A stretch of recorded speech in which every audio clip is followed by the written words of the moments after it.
Hi, I'm Tracy Ayre, and I started publishing in about 2015. I was immediately attracted to chilling ghost stories and haunted stories.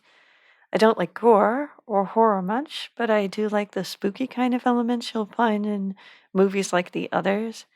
About as far as I can go in the horror genre is The Devouring by Simon Holt, and that book is really good if you haven't read it, folks. But it's eerie, unsettling, and creepy, but not gross and assaultive, if you know what I mean. So, this interest led me to urban paranormal book series. So, I wrote The Dead Set.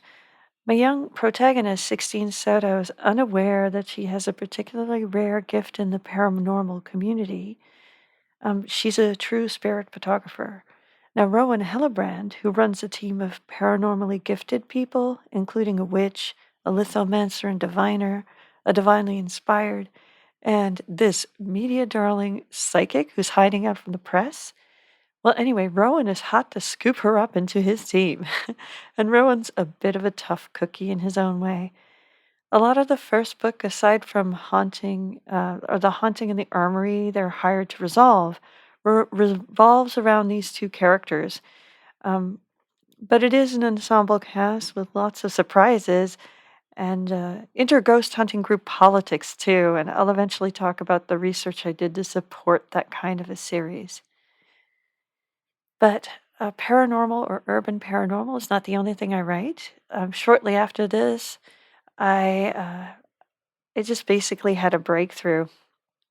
There was a story I had for a young investigator that fell into place for me. She was Canadian in the original planning, with a hefty dose of French background, but she didn't get along with the upper crust side of her family. However, at the time I was writing it, something felt like it was missing, and so I shelved it. I shelved it for years. It was actually only after watching a video game walkthrough on Twitch that it popped back into focus for me, nearly complete into my head. A near future science fiction that answered questions like, how does a girl just old enough to get her private investigator's license take down skips in California? Questions like that, little questions. How does she keep herself safe from vengeful grown men when she intervenes in their court cases? Like, these are real questions. Zoe Collins and her android One Ocean were born from this. And I kept the links to her wealthy family. I just moved them to the moon, though their origins are still distinctly French Canadian, as is their massive android company. So this is my biggest series to date, with Zoe and her sniper android Ocean slowly growing closer as he lives in her, like, once threadbare California Victorian on the Lost Coast. And she begins to repair her broken life, really, and build a connection with another being.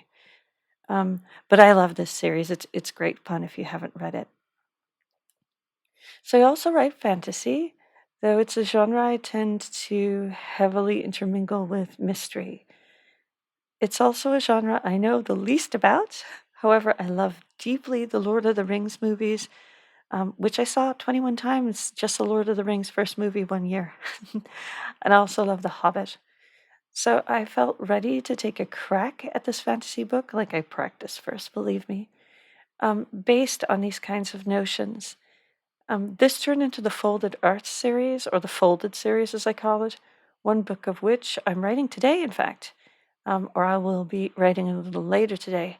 Folded Earth is the first book. It introduces the growing northern township as a setting. So that's Bridge Township.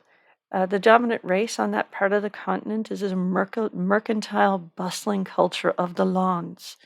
So the main characters are a council led by merchants in the area. They're informally led by the master of boats, John Keshian.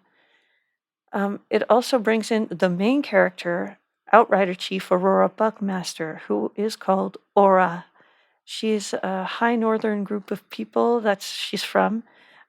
They're called the Skynen, but they're known to the Lons as the Northern Wolves, or Wolves, and that's a bit of a slight to them, in fact. So, three mysteries are intertwined in this novel. The first is what is causing calamities and sickening the land and waters in the group of towns around the Green Mirror Lake, the group of towns that actually make up Bridge Township. The second is why the council would hire Aura to help them investigate this solution. The third is the pay dirt, if you ask me. It's the one I was the most excited to write. It's about Keshen's beliefs, based on old writings, that there is, in fact, a hidden race of beings nearby known as the Fata, or the Fates, and that the might of this leader of the Fates, the leader known as the Lockmaker King, could stop the downward spiral for their northern town. Well, their growing northern town. So there you have it. Those are my three series to date. I do have other writings and I do have an audiobook. I'm in some anthologies, but these are my main series. So if you're interested in any of them, the links will be in the description. Thanks.